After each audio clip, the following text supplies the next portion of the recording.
Hi అండి. నా పేరు doctor Leelakrishna Prasad, consultant gastro and laparoscopic surgeon, Medstar hospital Vijayawada. Gas trouble ఈరోజు వీడియోలో గ్యాస్ ట్రబుల్ గురించి చెప్దాం అనుకుంటున్నాను. చాలా మంది ఓపీకి వచ్చినప్పుడు గ్యాస్ ట్రబుల్ వస్తూ ఉందండి, అసలు ఏం తిన్నా అరగట్లేదు లేదు, కడుపంతా ఉబ్బరంగా ఉంటున్నాయి, తేపులు వస్తున్నాయి అని చెప్తా ఉంటారు. అసలు ఈ గ్యాస్ ట్రబుల్ ఎందుకు వస్తుంది? జనరల్గా ఈ గ్యాస్ ట్రబుల్ రావడానికి కారణాలు ఏంటంటే పేగుల కదలిక తక్కువ ఉంటాం అనమాట. చాలా మందిలో ఏంటంటే షుగర్ పేషెంట్లు ఎక్కువగా ఈ సమస్య ఎక్కువగా ఉంటది. వాళ్ళకి మూవ్మెంట్ అనేది తక్కువ ఉంటుంది అనమాట. సో దాంతోపాటు మలబద్ధకం, కాన్స్టిపేషన్ ఉన్న వాళ్ళలో కూడా మోషన్ సరిగ్గా అవ్వడం వల్ల గ్యాస్ అంతా ఫామ్ అయిపోయినట్టుగా ఉంటుంది.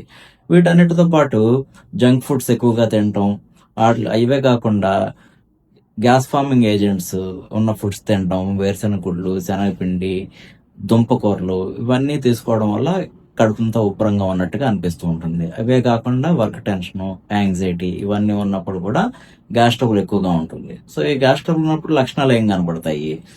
జనరల్గా ఏంటంటే ఆకలి అనేది మందగిచ్చినట్టుగా అనిపిస్తుంది, సరిగా ఆకలేసినట్టుగా ఉండదు. తిందామన్నా సరే పొట్టంతా ఉబ్బరంగా అనిపిస్తుంది. కొంచెం తిన్నా సరే కడుపంతా నిండిపోయినట్టుగా ఉంటుంది, కడుపంతా ఉబ్బరంగా అనిపిస్తూ ఉంటుంది. ఇంకొంతమందిలో ఏంటంటే తేన్పులు వస్తూ ఉంటాయి, పెద్ద సౌండ్తో బ్రేవ్మని తేనుస్తూ ఉంటారనమాట.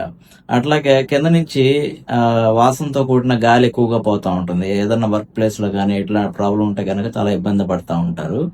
ఇవన్నీ లక్షణాలు ఉన్నప్పుడు ఏం చేయాలి?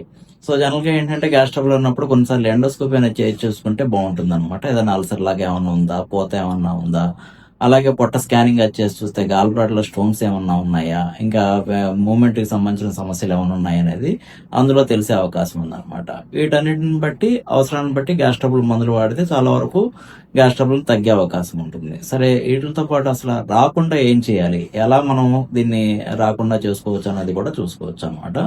సో ఎవరిలో అయితే ఈ గ్యాస్ ట్రబుల్ ఎక్కువ ఉంటుందో వాళ్ళు గ్యాస్ ఫార్మింగ్ ఏజెంట్స్ అనేది కొంచెం తక్కువ తీసుకోవాలి. దుంపకూరలు కానీ, వేరుశెనగ గుళ్ళు కానీ ఇవన్నీ తగ్గించి, వేరుశెనగ పిండి వస్తువులు తగ్గించుకుంటే మంచిది.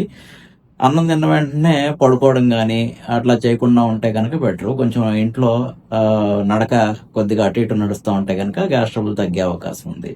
ఇవే కాకుండా నీరు బాడీకి సరిపడినంత తీసుకోవాలి. 2 నుంచి 4 లీటర్ల దాకా వాటర్ తాగుతూ ఉండాలి. కాన్స్టిపేషన్ ఉన్న వాళ్ళు ఏంటంటే ఆహారంలో పీచు పదార్థాలు అవి ఉండేట్టు చూసుకుంటే కనుక మలబద్ధకం తగ్గుతుంది. సో దానివల్ల కడుపు ఉబ్బరం రావడం కానీ, తేపులు రావడం కానీ తగ్గే అవకాశం ఉంది. ఈ జాగ్రత్తలన్నీ పాటిస్తే గ్యాస్ ట్రబుల్ కొంచెం అదుపులో ఉండే అవకాశం ఉంది. Thank you.